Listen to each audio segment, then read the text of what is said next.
Hi అండి, ఈ వీడియోలో చాలా తేలిగ్గా నిమిషాల్లో రెడీ అయిపోయే బీరకాయ వేపుడు ప్రిపేర్ చేసి చూపిపోతున్నాను.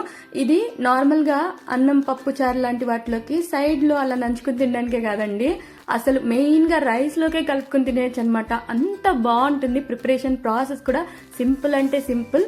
దీన్ని ప్రిపేర్ చేసుకోవడానికి ఫస్ట్ అయితే మనము ప్యాన్లోకి ఒక 2 టేబుల్ స్పూన్ల పల్లీలు తీసేసుకోండి. అలాగే మీ కారానికి సరిపడే ఎండుమిరపకాయలు నేనైతే 4 తీసుకున్నాను.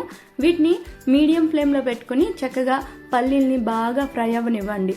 ఈ విధంగా ఫ్రై అయిన వాటిని కాస్త చల్లారిన తర్వాత మిక్సీ జార్లోకి తీసేసుకుని ఇందులోకి పొట్టుతో పాటైనా లేదా పొట్టు తీసిన ఒక 6-7 వెల్లుల్లిపాయ రెబ్బలు యాడ్ చేసుకుని చక్కగా పల్స్ మోడ్లో ఈ విధంగా రోట్లో దంచితే ఎలాగొస్తుందో ఆ విధంగా మనం గ్రైండ్ చేసుకోవాలి.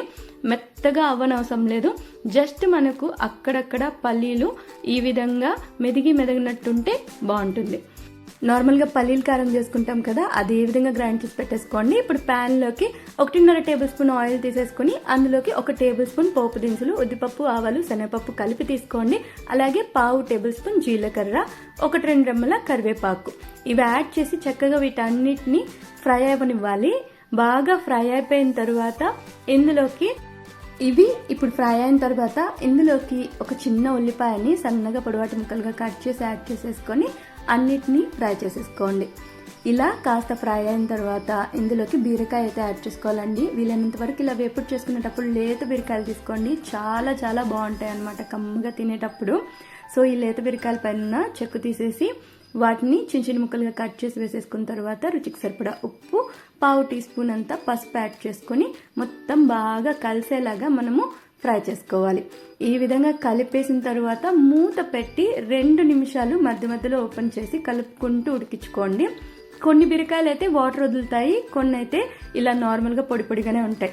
వాటర్ వదిలినా కూడా పర్లేదన్నమాట. వాటిని మనము మెత్తగా ఉడికించుకున్న తర్వాత ఇలా మనము పొడి యాడ్ చేసేసుకోవాలి.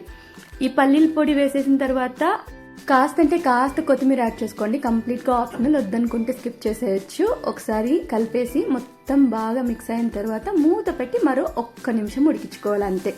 అంతే అండి, నిమిషాలు రెడీ అయిపోతుంది. ఇది రైస్తో పాటు తింటే చాలా బాగుంటుందండి. రైస్తో పాటే కాదు, చపాతీ లాంటి వాటిలో కూడా ఇది కాంబినేషన్గా అదిరిపోతుంది. ట్రై చేసి చూడండి. నచ్చినట్టయితే లైక్, షేర్ ఇంకా కామెంట్ చేసేయండి. అలాగే ఛానల్ని ఇంతవరకు సబ్స్క్రైబ్ చేసుకోలేదు, ఇదే ఫస్ట్ టైం చూస్తున్నాను అన్న వాళ్ళు తప్పకుండా సబ్స్క్రైబ్ చేసేసుకోండి.